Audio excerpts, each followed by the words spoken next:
Okay, this is section 5.4, problem number 31.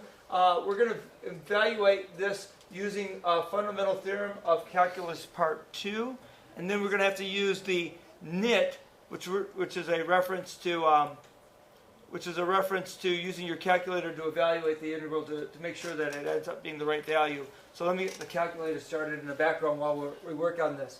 All right, so fundamental theorem of calculus part 2 says that the integral from a to b of f of x dx is equal to big F at b minus big F at a, as long as big F is the antiderivative of little f. So we first start the question, well, what is the antiderivative of x to the negative 6/5? The procedure I follow is that I take the exponent and I add 1 to it. And then I'm going to multiply this mess by the reciprocal of this power. Now, before we go any farther, let's do a quick check to make sure that this antiderivative is correct. I'm going to take the derivative of that antiderivative. And so to do that, how would I take the derivative? I'd bring the power down, and then I would subtract 1 from the power. See, the negatives cancel, the 5s cancel. I get x to the negative 6/5. X to the negative 6/5. My antiderivative must be correct. So now we're going to evaluate this on the interval from 1 to 32, which is going to give me negative 5 times x, not x, that's silly, don't do that, times 32 to the negative 1/5 power minus a minus 5 times, not x, times 1 to the negative 1/5 power. Now, we got a double plus there.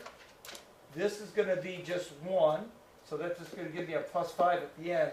How about, what is the 5th root of 32? What number multiplied by itself 5 times will give us 32? Jacob Kennedy says 2. So, and this is negative 1/5. So this ends up going to be negative, or the reciprocal of 2, which is 1/2. So I get negative 5/2 times 1/2 plus 5. That's going to end up being 5/2. And that's what the book says. And of course, we will go really quickly over to the calculator and confirm that the calculator says the same thing. Shift plus to get our integral symbol from 1. And someone showed me a trick last Friday. If you hit the tab button, it goes up to the next thing.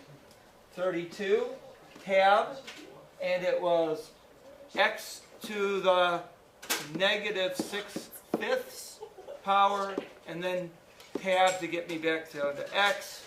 The survey says 5/2 as well. So there we have it. Any questions? Yes, Ming? Could you just leave it?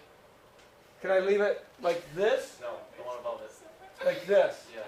And the answer is, if it's a free response question, yes, you may leave it just like that. If it's a multiple choice question, they'll never leave it in that form. They'll force you to find one of the simplified forms that it's equal to.